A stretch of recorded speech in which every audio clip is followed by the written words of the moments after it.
And you're still muted. And you're muted. Okay, we are on. Good morning, everyone. Welcome to La Purisima Mission State Historic Park. My name is Anne, and I have the honor of being here with my friends Tom and Levi.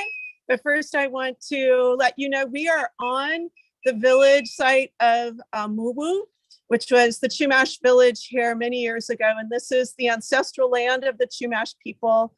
And I'm so delighted that you guys get to experience the fun that I have in talking with my friends from the Chumash, San Ynez Chumash Culture Department. And I'd like to introduce you to Levi Zavala and Tom Lopez. And I'm going to be asking them questions and kind of moving through here, but please put your questions in chat. And Kristen will be checking in with Kristen. Hi, good morning, Kristen. Good morning. Kristen's going to be monitoring our chat, so we're going to hear from her as well. So without further ado, I would like to turn this over to Tom and Levi. So come on in. Akuila, Castro Hapaktina, Castro Hasahukin, Maktuka Levi Shishwat Zavala, Alap Alafalapu Nisamala Chumashino. Hello everyone, welcome. My name is Levi Zavala. I'm from Santa Ynez and I am Samala Chumash. Akuila, Maktuka Tom Lopez, Alap Alahalapu, Alap Tipu Rancheria, Tilhini Hino. I am Northern Chumash. We're here on Amu, the big village site of the Purisima. And it's a beautiful place. We're standing under Kinowan Imishupa Ta. We're standing under the big oak trees. Look how beautiful they are. And of course, you know that acorns were a big part of our food. You know, that was one of the things that provided us with our protein, bat, and hunting. So Levi, I've been around Levi since he was just a young boy and his family. So we've traveled around a lot together. We've done a lot of history together, and he's going to talk about how he's connected to the tribe, and he'll tell you that story. So my ancestor, my sixth great grandmother, Maria Solares, that was her name. She was from Santa Ynez, Alajalapu. She was baptized in the Santa Ynez mission at the age of 14. She was born in 1942 and passed away in 1923. So she was a little older woman, but she is the reason why we have our songs, our stories, our dances, our creation stories, and our language. She was pestered by a man named J.P. Harrington, who was an archaeologist, a younger man, and for about 3 years. And that's why we have our language and our stories, why we have everything, basically. So Maria Solares, my relative, Maria Irena, was born in around 1760 up in the San Luis Obispo area. It's on the other side of San Luis, Cuesta Grade. Harrington traveled all up and down California, and he had informants, and that's what Maria was they called them informants. He stayed at her house. And another cool thing is they're having the fiesta this year, and the honoree for the whole thing is Ernestine de Soto, whose mother was Mary Yee, and she was one of the last Shmuich Barbareño speakers. So that's a good thing that's happening down there. And you know, we all work together in keeping the education alive, and we want to thank all you educators, all you teachers, for keeping the true California history alive and through our eyes. You know, we've always seen it through the books that we read, but our history has never really been taught. So we're here to share some of that with you. Levi's a good napper. If you don't know what a napper is, he breaks stones. He's always in the rock pile. So if you come down here, you can see that part of our life was not only gathering acorns and other food plants, but being able to make the necessary tools needed to gather and hunt. And so you see Levi has his points, he has his raw rock here, he has his tools, and then he has the finished products here. The arrows that he makes, the deer hide, the deer cape that was worn by our ancestors to go hunting. This was all part of everything that we use.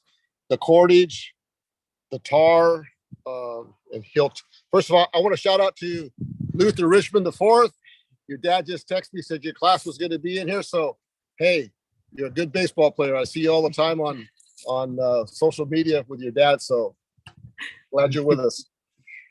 So yeah, in our language, it's tish ocho, to flint chip, or to nap flint. And we see here, we go and we have to find our whoosh, which is flint.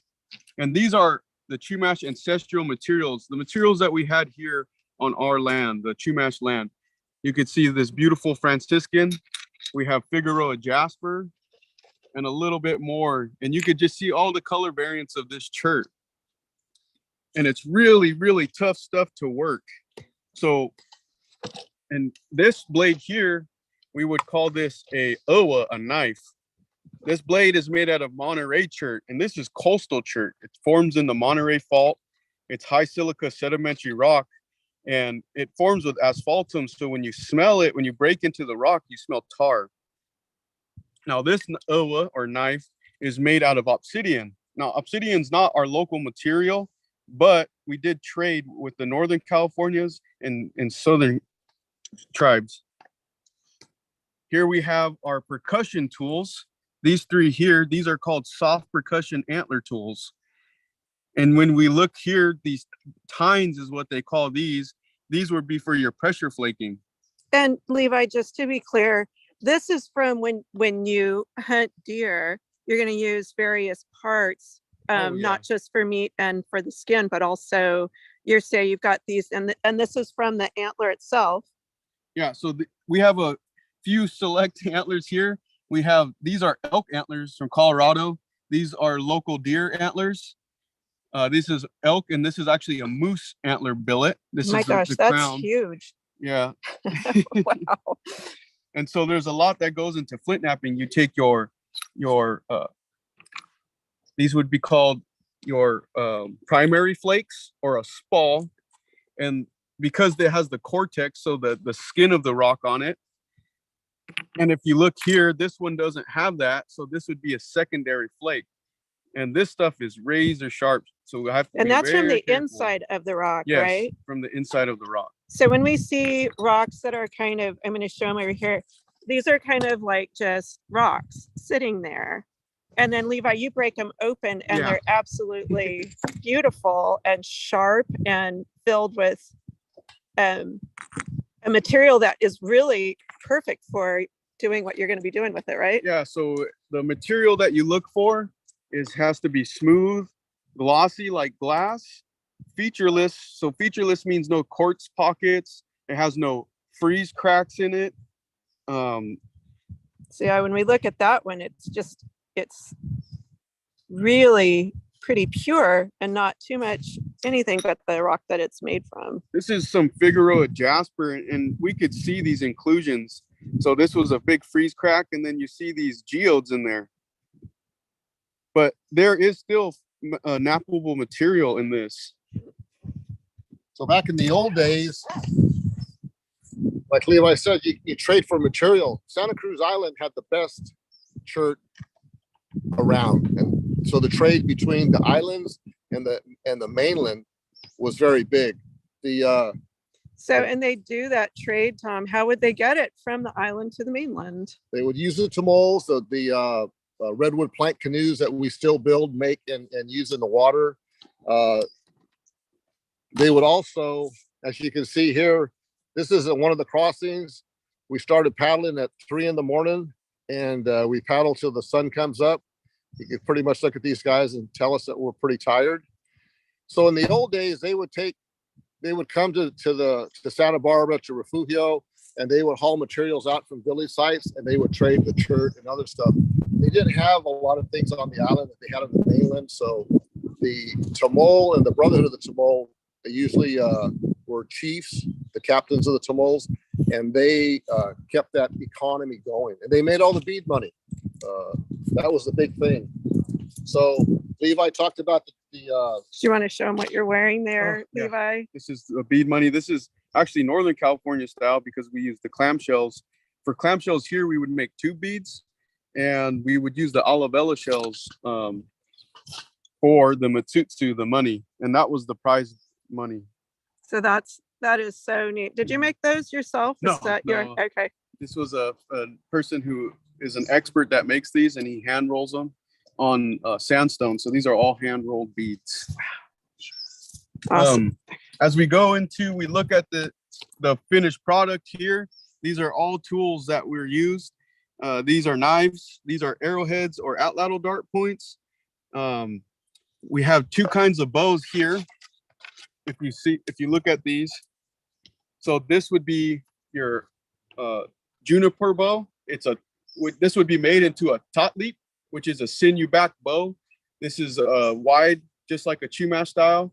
And the younger men would have this, and this would be a konochkok, and this would be a young man's bow for small game, and this would be for bigger game. And if you notice the size difference, these are short bows that we used, and we only drew them to our chest. We didn't regularly draw like this.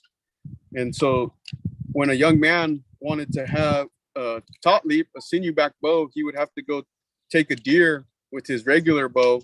And there was a society of men that made the tot leaps, and then he would be induced into that society.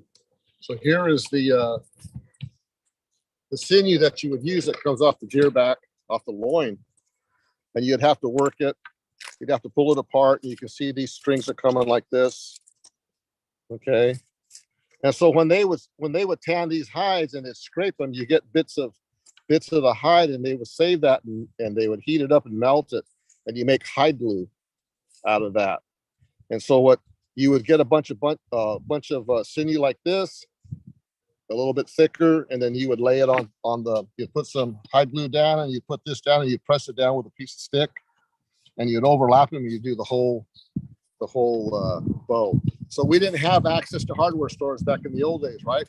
So we had the deer that got us the food, brought us the food, and it gave us this off the loin, and then on their leg they have this type of sinew, and you can see this is a lot harder to break up. So they would get a nice round rock, set this on a log, and just pound it, and then it would fray it, and it would open up, and this turns into a really pretty, really light colored, almost like a white colored thread. So we didn't have thread back in the old days, so Levi would use this, or he would get his yop, which is made of tar and pine pitch and charcoal. And this yop was our universal glue. This was used to hold the tamol together, to do a lot of things. As you can see, he has it right here on the arrow. So, take it like that. You do it on your hand. Yeah, there you go. And he also has it down there on that knife blade that he made with the beads on it.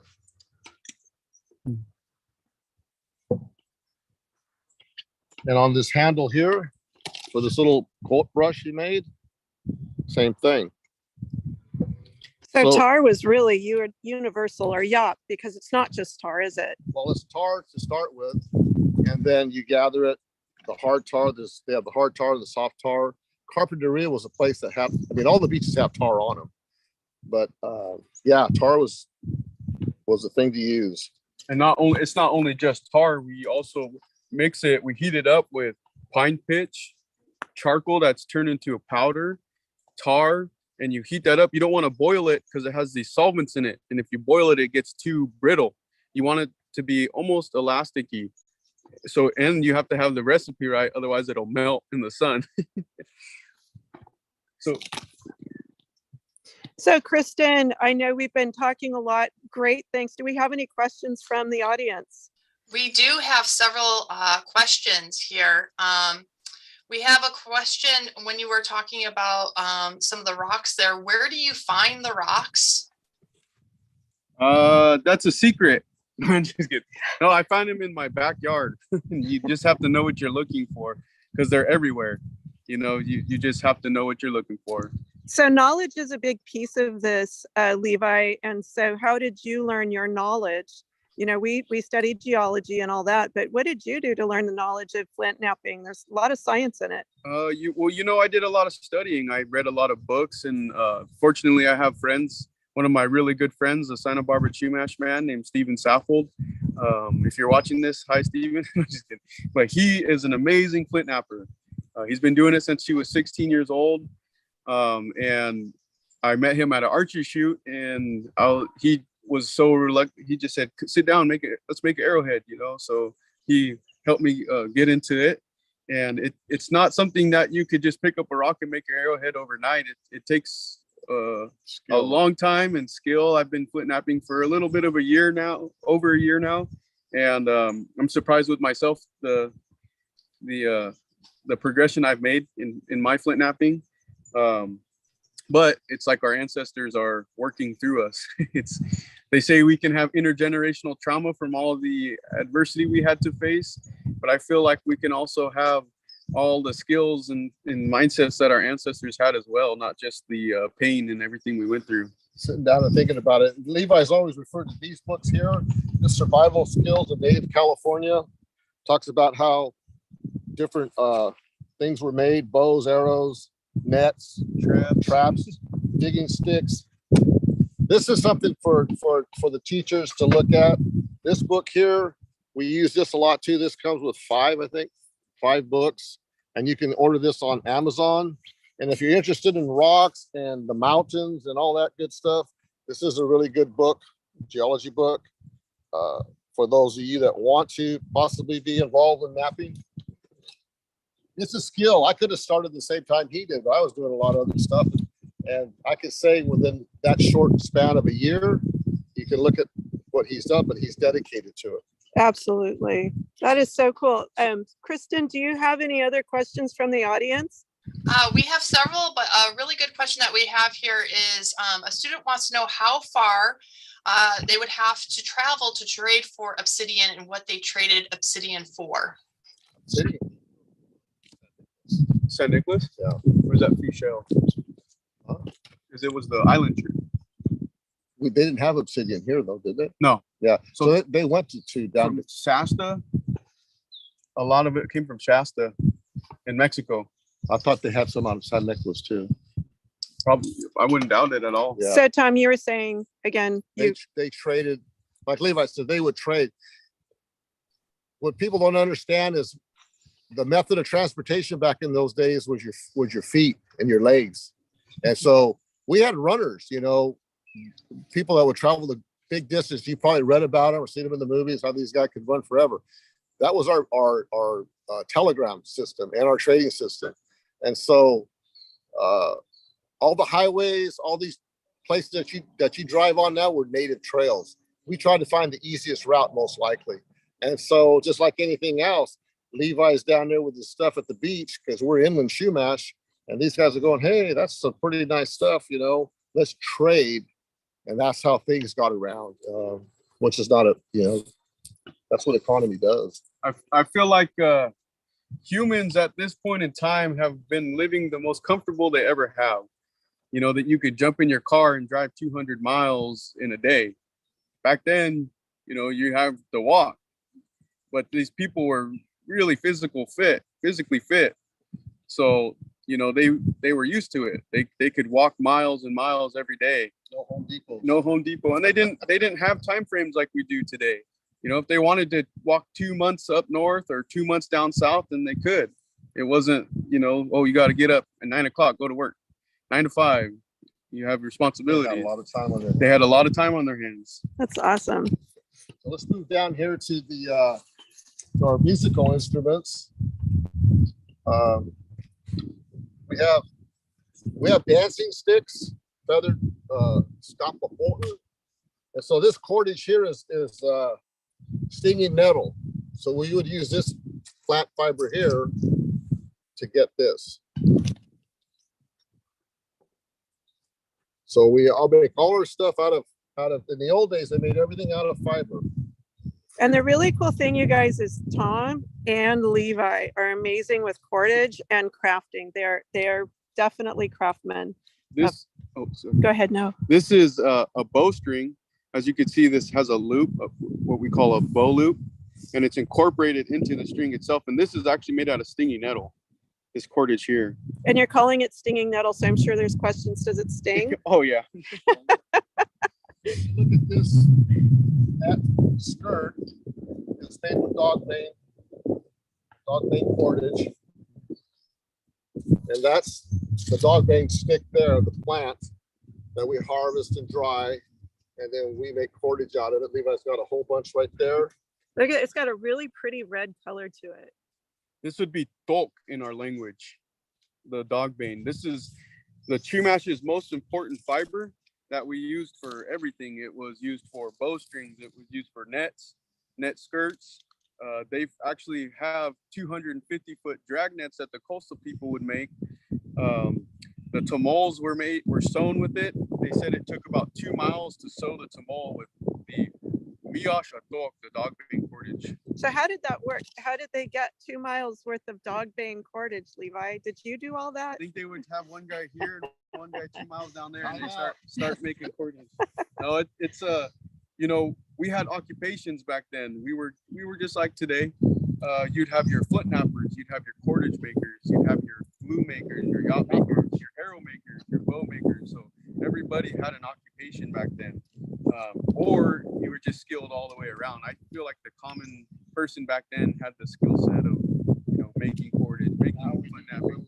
Now we do a little of each. Yeah. If you look at this skirt's made with the tule I was talking about, and this is the tule plant that grows here at Purisima and all over the place actually. And they would use this for the skirts. They would use this to make the houses. They would use this to make tule boats that were used in the estuaries. They would make dolls out of it. And so Let's see, can it you was show us that doll? Oh. a little doll. So show us this here. This is so cool, you guys. If you love dolls, this is really neat. So tell us what this is made of. So this is stoppin or tules. We have an oak gall here. There's the cordage with the alabella beads. This is actually a mechme or junkus basket. It has little irpanish, the acorns in it. Has little teeny tiny acorns in it. That is so cute. And what are the beads on it? These are the matsutsu beads, as you can see here. Let me get up close on that. So these little tiny beads, it's just such beautiful craftsmanship. Love that. So tule And was, I wanted to show them real quick, guys, just being inside a tule house is kind of cool. And we actually have a picture of one with the different things. So, you know, up here is a beautiful tule house. And then this is a boat made from tule as well. Yeah, so the houses would be called ops. That's what we lived in, our dwelling places. As we see in the picture here, the people who weren't lazy would actually put tule mats around the whole inside of it. This is just regularly thatched. I'm not saying these people were lazy because this is a lot of work. But tules was very important, and Tom's going to go ahead and talk about it a little bit more. so why would you want that extra mat in your house? And you look at this, how thick this tule is. When you take it apart, you can see the insulation in there. That's all like foam. And so that would insulate your house pretty good. So they would cut this up and they would stick it between the planks of the tamol when they were making it. Then they would take the yop and they would cover it up. And so this probably helped to insulate the homes. And then they would make their cradle boards out of tule and leave them together. So that was kind of like an insulation for the child that would be staying in here. This is just a small one, but this is what they created. The women could take their child, the baby with them when they went out to gather chia or acorns. And what's that lined with, Tom? This is a rabbit skin. So very soft. The baby would probably be very comfortable in there. So the ladies in California all made rabbit skin blankets. And it's a chore. I'm sure it's a real chore. I've also read that they would wrap the infants in a wildcat fur, so bobcat or lynx. So this would be called a chomsh. Now, the babies wouldn't be placed in this until about 6 months. They had the mat. Yeah, they had a tule mat that they would actually keep the baby in. It was almost like a crude mat, they said. And Tawny makes those. Yeah, and not until 6 months, and then they'd put the baby in the chomsh.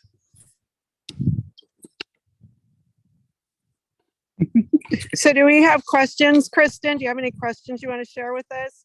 We do have some questions here. We have several questions coming through about what types of foods were eaten. There was a lot of food that the earth provided for us that our people knew. On our vegetative side, or we had, our fruits. We had a lot of islay cherries. We had hutash, coffee berry. We had chia. We had blue dicks, red maids. There was so many foods here.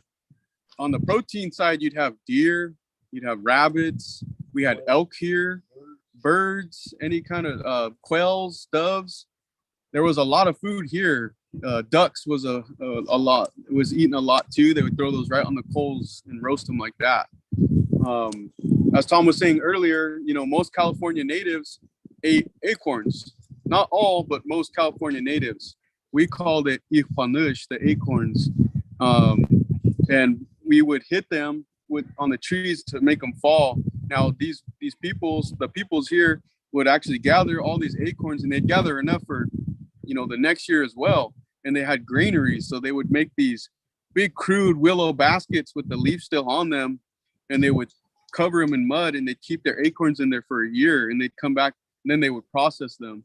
They'd crack the acorn, take the almond, the meat out of it, the flesh, then that was dried and pounded. And acorn has tannins in it, tannic acid, so that has to be leached, otherwise it gives you a upset stomach.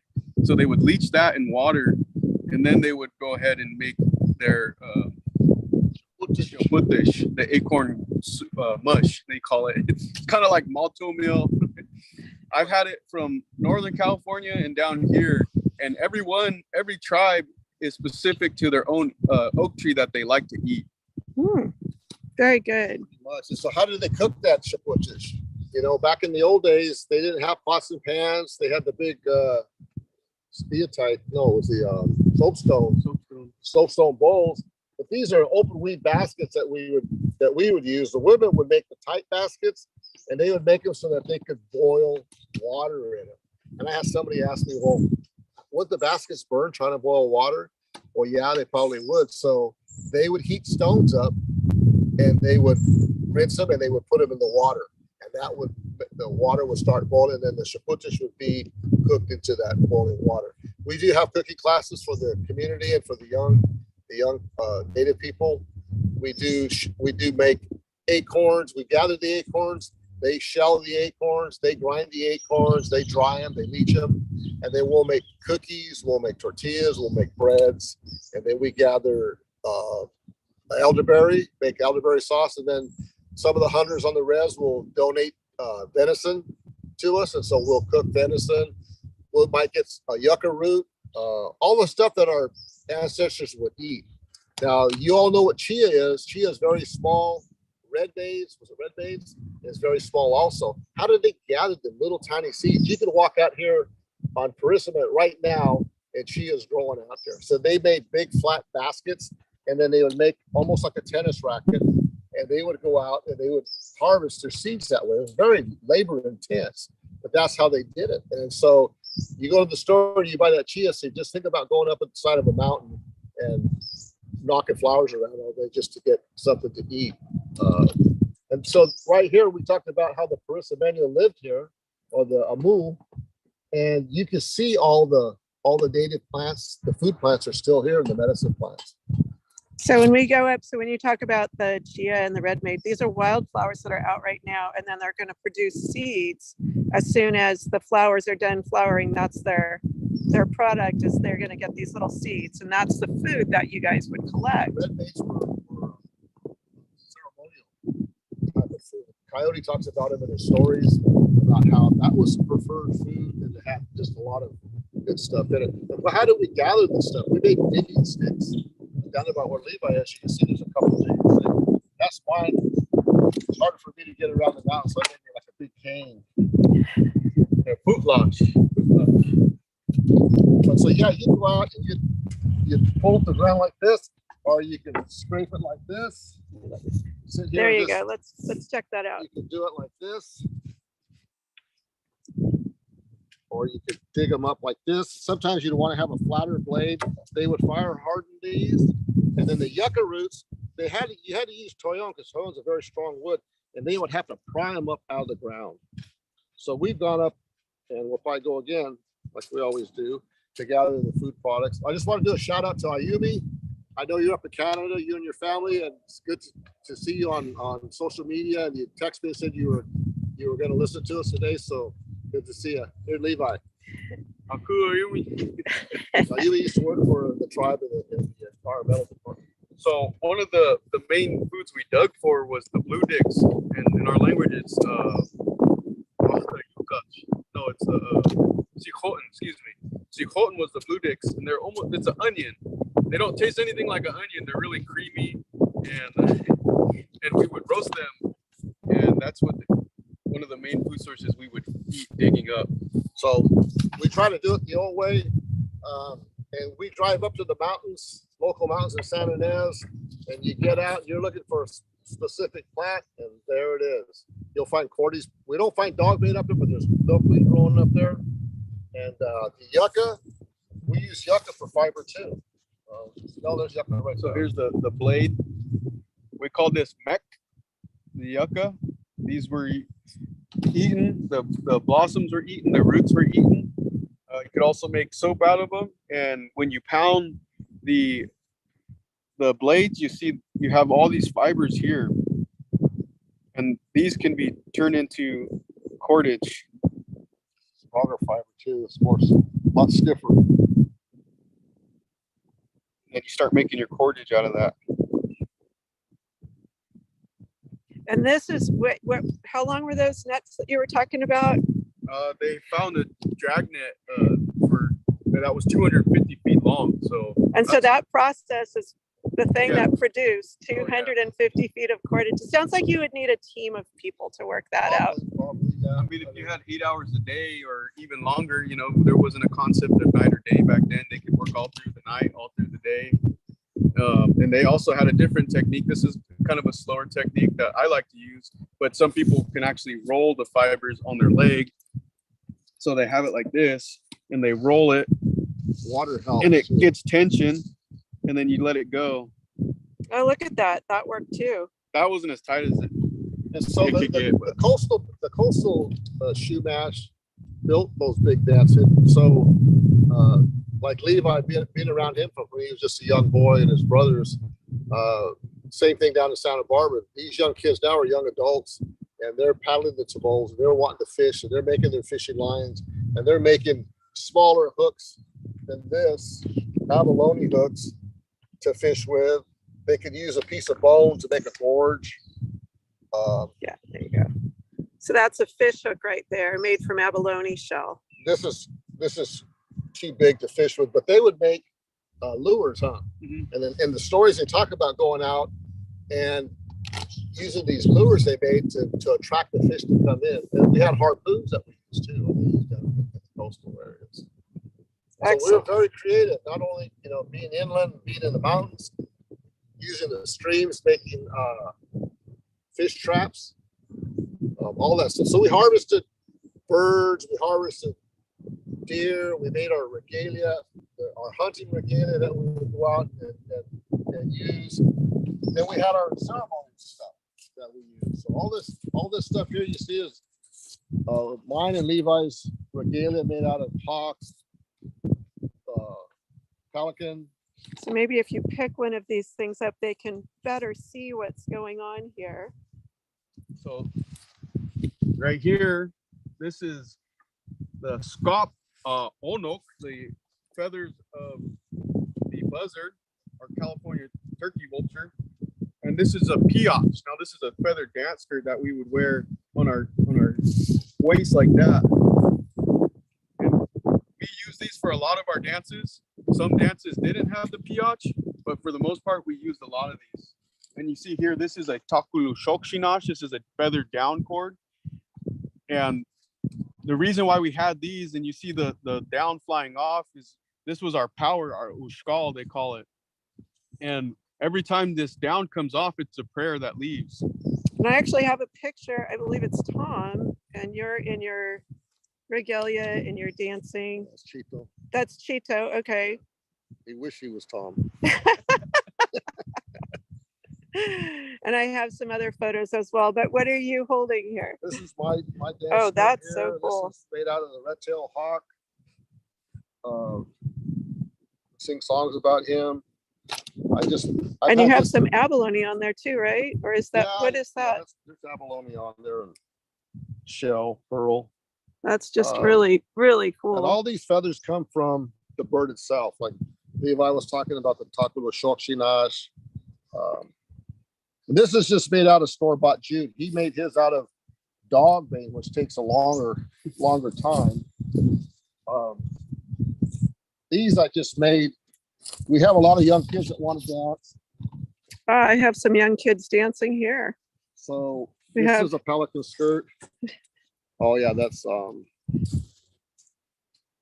what's her name? Alyssa Transposo. Yeah, Alicia Transposo is her boy. They just started. So we make these pelican skirts. A community member gathered all these. Don Valencia gathered all these feathers. So last year at summer camp, we had some stuff that I don't use, and we let the kids pull the feather off. We let these kids use them, so we decided we'll make some skirts, and those that want to dance can do it. We'll teach them how to do it, and then they can make their own regalia. So we've been talking a lot about collecting, and you're both Native American. Tell us a little bit about that process when you go to gather. Is there anything special you need to do? Can anybody who's listening go out and gather? Well, I mean, everybody's entitled to do whatever they want. You know, we have to ask permission from the Forest Service to go out and gather. They give us permission to go gather because you can't take anything out of the forest unless you have a permit. And so, even though it's ancestral grounds and we've gone up there and got pine cones and hunted and stuff, we still have to go through the process. What we do say is don't gather medicine plants from the side of the road because traffic, the stuff that comes off your brakes and the exhaust that comes out is not good that goes on the plant itself. And if you're going to use it for smoking or for anything like that, you don't want to adjust that. So we always gather our stuff back in the mountains. You know, there's this big thing about white sage and they're smudging and doing all this stuff all the time. Our people didn't do that. You know, we did everything with a pipe. Levi has some tobacco that we grew in the mountains. This is California tobacco. And this is what the Chumash people smudge with. We didn't smudge with white sage. We smudged with this. And our cleansing plant was Weiwei, or California, or Artemisia californica. In our language, it's Weiwei. Weiwei. And so you guys have a really big education when it comes to plant use. Is that correct? Yeah, we educate ourselves all the time too, you know. So when the mission assistant came and gave us a new life, as they say, they took a lot of our knowledge and culture away. And so it went to sleep for many years. Levi grew up north. He spent a lot of time. It didn't change that much up there for the people. You know, they have a lot of songs. We lost a lot of things. And so, you know, we're constantly striving to educate ourselves all the time to keep it going for the community, for the young kids. Our young kids can sing songs in their language. Our young kids can introduce themselves in their language. Why is that important? Because our history was never taught in the schools, right? So I've dealt with it where a teacher told me I was Native American, I was Mexican because my last name was Lopez. She obviously didn't know her history either because Mexico is indigenous tribes. That's all they are. And so, you know, we want our kids to be able to connect with the teachers and tell them, hey, I come from Sotonotmu, I come from Hamomo or Kalawashak. And with these village sites come stories, come songs that connects them to the land. Will we ever have our land back? Probably not, but that connection is there. So the whole thing that we're doing here with Ann and the department and Kristen is to educate and let you know that there were people here. We say Malashtukanaku, we are the first people, Tinikia Kai Haiti, and we're still here. And it's important to us to have our children to stand up and protect what is theirs. And even if it's at face value, that this is the story, this is the song, this is the ceremony, that's very important. So we thank the educators, you teachers that are out there promoting what we're doing and helping us to see the native life through our eyes. You know, I remember standing next to this guy in the circle when he was little, and the leader of the director, Fred Levy, says, "Yeah, we're going to go to the museum." And Levi goes, "Why don't we go to the museum? They keep all our stuff in there. It's all dusty." Because I don't want to go to no museum. And this was he was just a little guy. And I remember Levi was looking around and somebody was offering a prayer, and he stopped everything and he said, "Tom, would you please tell these young kids what they need to do when we're praying?" And I said, "Oh yeah, I'd be happy to." We didn't pray in churches. In fact, we probably didn't even have a word for pray. But I told him, I said, we encourage our kids to look around, to look at the beauty that's around them, the trees, the sky, the clouds, the blue. That's what our people were about. We worship the mountains and the sun and the moon and things that were tangible. And so that's an experience I'll never forget. It connects us pretty deep. And I have to say that as an elder, you can still learn from your young people. I learn from this guy all the time. We trade back and forth. We work together really well. And it's always been good. Taught him everything he knows. That was really awesome. Thank you, Tom, for sharing that. And I think that's important that we understand that learning process from your perspective as a Chumash person and how you're helping to heal the past with education for your young Chumash people today and for all of us. I just want to thank you for that generosity and insight that you provide. Thank you. We thank you also. State Parks is a big part of what we're doing. And in the education system, they have a lot of young people come through here. And this webinar is really great because we hit a lot of you classes that we'd never see. We do presentations, but that means we've got to come and travel to your place, or you got to come to ours. And the museum's going to open up possibly this year, sometime. So that's the Santa Ynez? The Santa Ynez Chumash Museum.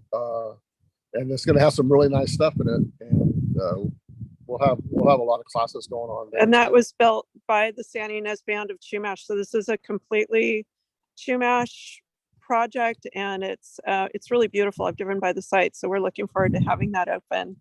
That's going to be great. We'll continue educating out here at Purisima. We'll be set up tomorrow for a history day for the students that are coming through. I'm just grateful that we have the opportunity to come here and work with Ann and Kristen and the rest of the staff and spend time in this sacred place, because our people were here.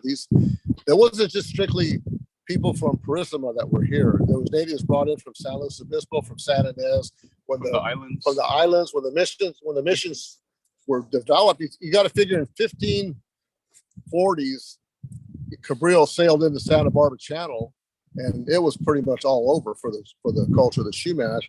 Then you jump ahead 200 years, Purisima was being built, and all the missions were being built, and they pretty much enslaved the native people to come in and work.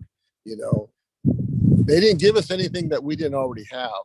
So what happened there is, they had the mission revolt. People finally got tired of it, but you couldn't escape because the soldiers would come and get you. You couldn't go back to your old places.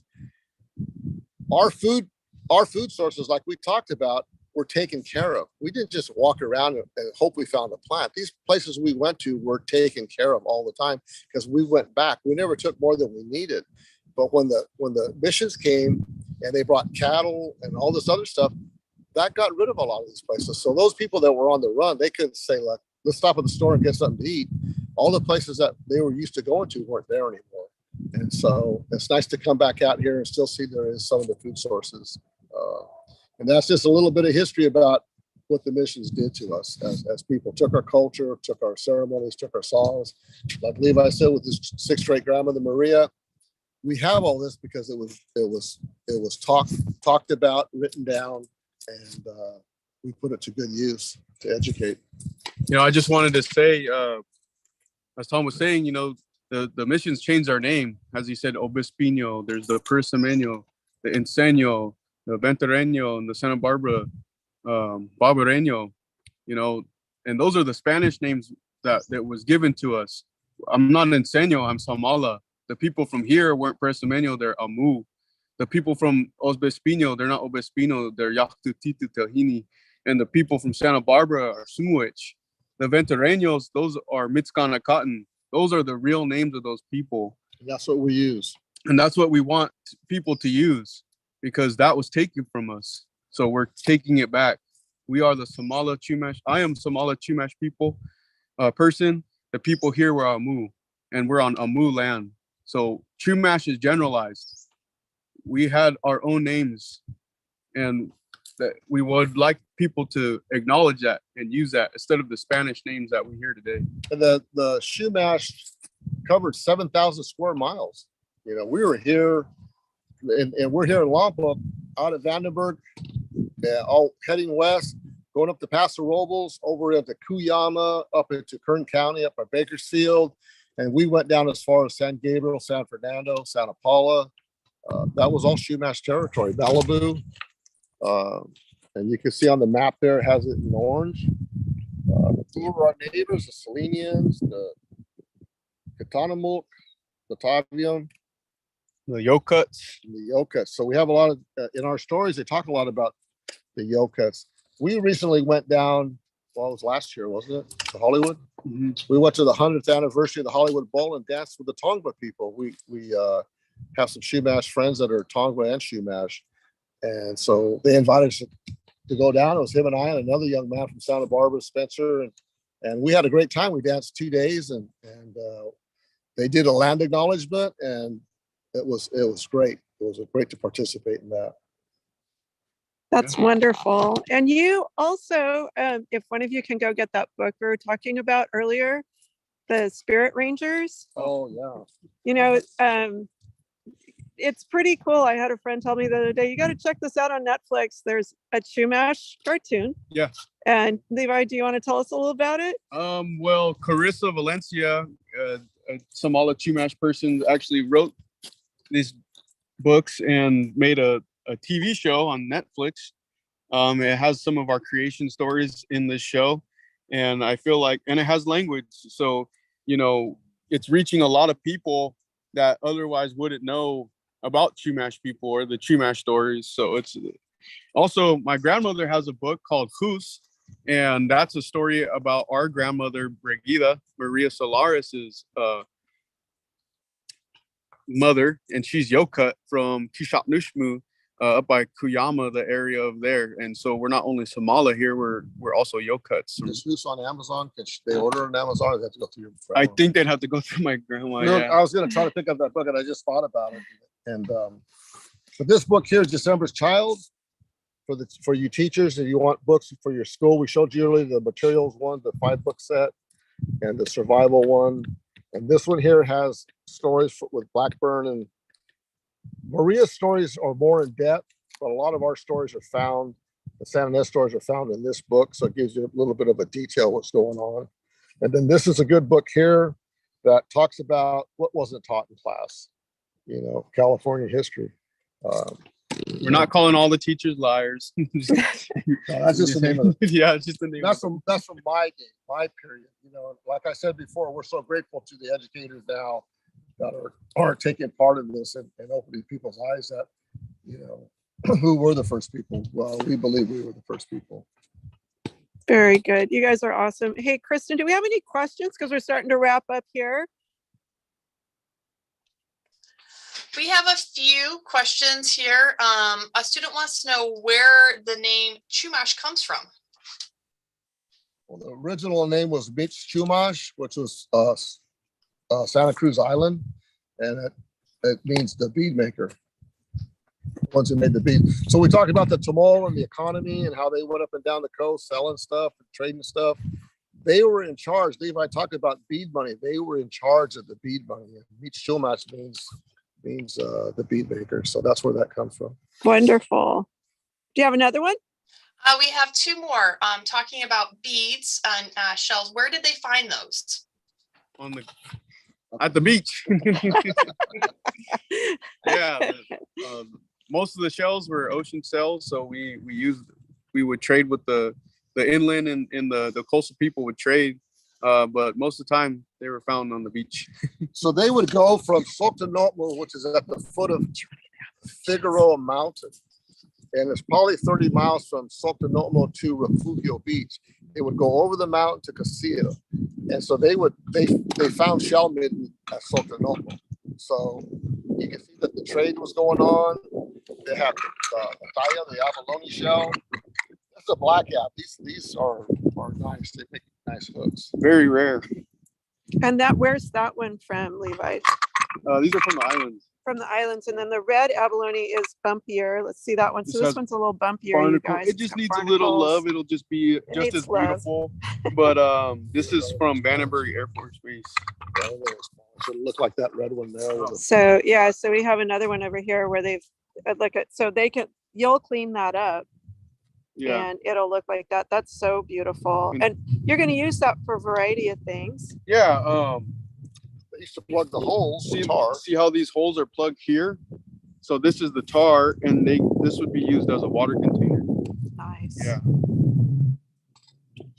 Well, if you ever cut abalone wet saw, you don't want to breathe in that dust because it has silica in it, so it's not good for your lungs. So anytime that you're going to cut into any type of shell, you need to wear a mask.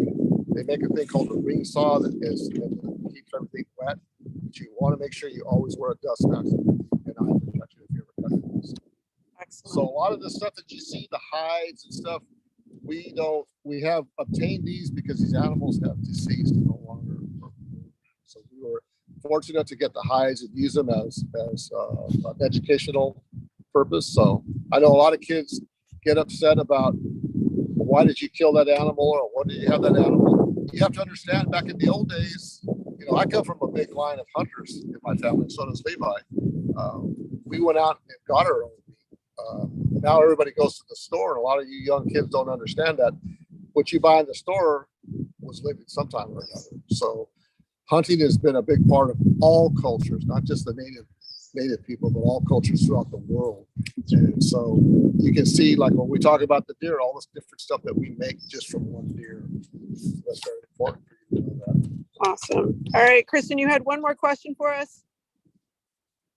We had one more question in talking about deer hunting. Were all parts of the deer used? Yeah, everything was used. We weren't wasteful people. The hides you see here, Tom was talking. These are show them that headdress. Yeah, that is so cool. So these were actually worn for hunting. Yeah. We have a helicopter. Hold on, guys. So they would use the antlers for flint napping or harpoon barbs or jewelry. You could cut these. These hide is actually made for wearing to hunt. So they would actually mimic a herd of deer, and they can get relatively close to a deer. I read that they could get up to 10 feet to a herd of deer, and they could take an animal. The sinew, this is backstrap sinew. This is on their tenderloin, and this would be used for a number of things. Here is basically the Achilles heel, or the tendon in the back of the heel. And this would be pounded up and used for backing bows and all kinds of stuff, hafting arrows. And we have the toyoch that we would make for ceremonial and funeral, that we would use it for singing songs. And that's your deer hoof. And this is part of the deer leg bone. This probably would have been dog bane cordage. And then you can see that we would have traded for a piece of abalone. The femurs would be made into tiwailutlai, which is a tibia flute. Also, the bones could be used for awls or needles or fish gouges. This is an awl for leather or basket weaving. And this is just a little tar plug on it. And we'll show you how sharp this could be. This is some pretty thick leather, and this will just pop right through it. So it makes a hole. So when you say awl, for those who don't do this kind of thing, that's basically a hole puncher. Yeah. or a threader For if you're leather, going to push things through. Awesome. And you've got something over here, Tom. And this is a whistle that Levi was talking about, made from a deer bone. You have your yawp and your beads. That is super cool. Can you check it?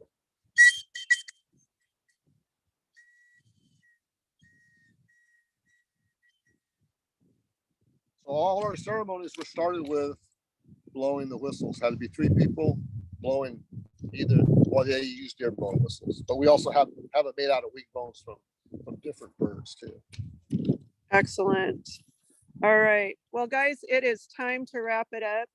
I want to say a big thank you for Tom and Levi and the Santa Ynez Culture Department for being so generous to share their stories, to share their time, the amazing craftsmanship that's out here. And it's just so important. And I'm so grateful they were able to do that for us today. And I thank you guys for showing that you care about this story and that you want to learn more. And we love that. And do you guys have anything last you'd like to share? Maybe a place where if they wanted to learn more about the Chumash people, a place where they can go?